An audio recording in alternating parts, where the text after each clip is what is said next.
Hydra کی انہدامی مہم روکنے سے ہائی کورٹ کا انکار۔ تلنگانہ ہائی کورٹ نے ہائیڈرا کی جاری انہدامی کارروائی پر روک لگانے سے انکار کر دیا۔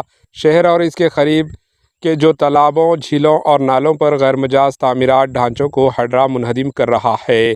پرجا شانتی پارٹی کے صدر کے پال نے ریاستی ہائی کورٹ میں ایک عرضی داخل کرتے ہوئے عدالت عالیہ سے ہائیڈرا کی مسماری کارروائی کو فوری روکنے کے لیے حکم جاری کرنے کی التجا کی، تاہم عدالت نے انہدامی کارروائی کو روکنے سے انکار کر دیا۔ ہائی کورٹ میں جمعے کے روز کے پال کی عرضی پر سماعت کی اور عدالت نے واضح کیا کہ وہ اس مرحلے میں مسماری کو روکنے کا حکم جاری نہیں کر سکتی۔ ہائی کورٹ نے ہائیڈرا اور ریاستی حکومت کو نوٹس جاری کرتے ہوئے انہیں حکم دیا کہ جاری انہدامی عمل کی تفصیلی رپورٹ عدالت میں داخل کریں اور عدالت اس کیس کی اگلی سماعت 14 اکتوبر 2024 تک ملتوی کر دی۔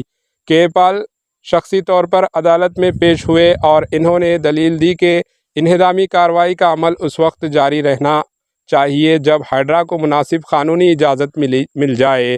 انہوں نے اس بات پر بھی زور دیا کہ غیر مجاز تعمیرات کو منہدم کرنے سے 30 دن قبل پیشگی نوٹس دی جانی چاہیے۔ اس کے علاوہ کے پال نے عدالت سے جیو 99 پر حکم التوا جاری کرنے کی اپیل کی، کیونکہ ان کے مطابق اس جیو سے انہدامی کارروائیوں کو تقویت ملتی ہے۔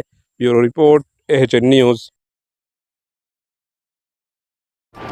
AHN نیوز کو لائک کریں، شیئر کریں اور سبسکرائب کرنا نہ بھولیں۔